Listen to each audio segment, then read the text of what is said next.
So let's talk about breastfeeding. It's always shown as this perfectly natural, easy thing, right? But for so many new parents, the reality feels, well, a lot more like learning a really complex new skill.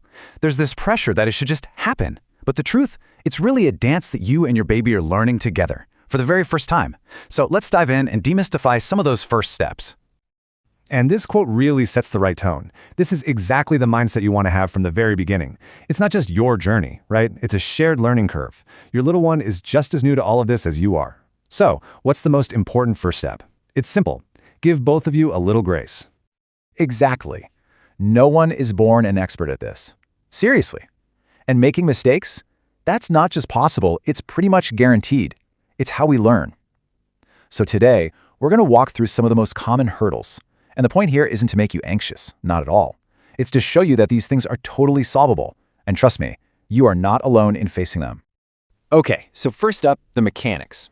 This might sound super basic, but trust me, how you hold your baby can literally be the difference between a really frustrating feed and a successful one. This is often the very first hurdle that new parents run into. And this one is huge. Think about those exhausting late-night feeds. It is so tempting to just let your baby eat while they're lying flat. But this can actually cause some real problems. The milk can kind of pool in their mouth, which makes it way harder to swallow, and that can lead to more spitting up or even ear infections. But here's the good news. The fix is incredibly simple. You can see the difference so clearly here, right? On the left, the baby's flat, and that makes swallowing a lot tougher. But on the right, the solution is just a slight angle. That's it. By making sure your baby's head is elevated, you're creating this natural, gravity-assisted path for the milk to go down smoothly. Easy peasy. So what does this actually look like in practice?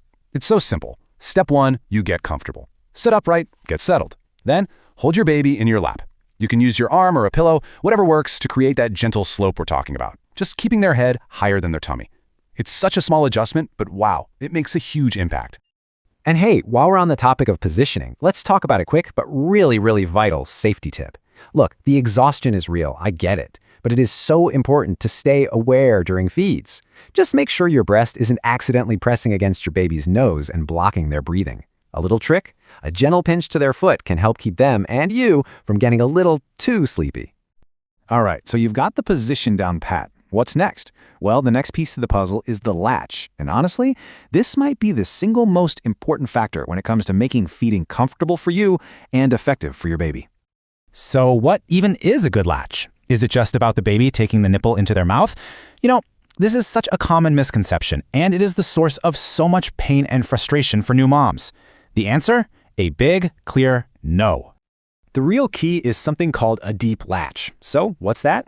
It means the baby's mouth covers not just the nipple, but a good chunk of the darker area around it, the areola. I love this analogy. Think of it like taking a big bite of a sandwich, not just nibbling on the crust. And why does this matter so much? Well, for starters, a deep latch makes sure your baby can draw milk efficiently. That means they get a full, satisfying meal with way less frustration. And for you, oh, this is the big one. It's the key to preventing the pain and cracked nipples that can come from a shallow latch.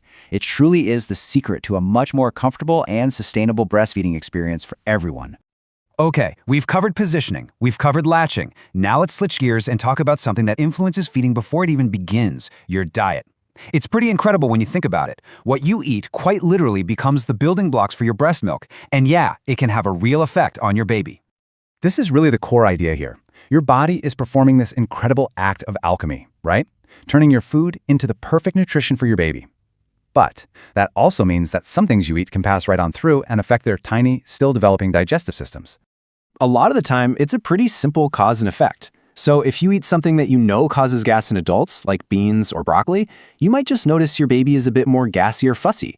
Same thing can be true for very spicy foods. Now, this is not about creating some long list of forbidden foods. Not at all. It's more about becoming a little detective and just noticing how your diet might be affecting your baby's comfort. And really, the crucial point here is balance. Eating well isn't just for the baby, it's for you too. Your body is recovering from childbirth and it's working overtime to produce milk. That's a huge job. A healthy, balanced diet gives you the strength and the energy you absolutely need for this demanding but also beautiful phase of life. Okay, as we start to wrap up, let's shift our focus a little bit. We've been using the word mistakes, but let's try to reframe that, shall we? This isn't about getting a perfect score on some test, not even close. It's all about practice and patience and just the reality of learning on the job. You know, the person who inspired this whole explainer said this, and I think it's just so powerful. She said, I made these mistakes too. That's how I learned. And that's the thing. Even the people who seem like total experts, they started right where you are. Every single parent learns as they go. There is no secret manual handed out at the hospital. So please, hold on to that. You are so not alone in this. You and your baby are a team, and you're figuring this whole thing out together, one feed at a time. So be patient with yourself. Be kind to yourself. You are doing an absolutely incredible job. And I'll leave you with this one question to think about. After everything we've talked about today, what's one small, simple adjustment you can try? Just one thing. Maybe it's checking your baby's head position at the next feed. Or maybe it's just paying a little more attention to the latch. Remember, progress, not perfection. That's the goal. You've got this.